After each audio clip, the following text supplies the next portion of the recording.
ஒரு படத்துல வந்த ஃபேமஸான டைலாக்கை தூக்கி இன்னொரு படத்துல பாட்டாவே போட்டிருப்பாங்க. அப்படி போடப்பட்ட சாங்ஸ் தான் இந்த வீடியோல பார்க்க போறோம். சூரியன் மூவில கவுண்டமணி பேசின இந்த ஃபேமஸான டைலாக்கை காந்த கண்ணழகி உனக்கு நான் மினிஸ்ட்ரியில இடம் பாக்குறேன். நம்ம வீட்டு பிள்ளை மூவில டிமான் பாட்டாவே போட்டிருப்பாரு. காந்த கண்ணழகு லுக்கு விட்டு கிக்கு. காலா மூவில ரஜினி பேசின இந்த மாசான டைலாக வேங்கியமாவா ஒத்தையில நிக்க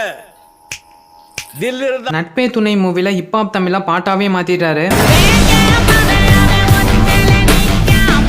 நாட்டாமை மூவில பொன்னாம்பலம் பேசின இந்த டைலாக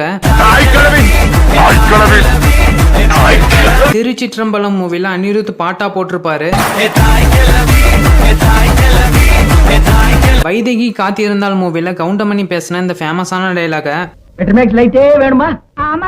அரண்மனை மூவில பரத்வாஜ் பாட்டாவே மாத்திட்டாரு. உங்களுடைய ஃபேவரட் சாங்க கமெண்ட்ல சொல்லுங்க.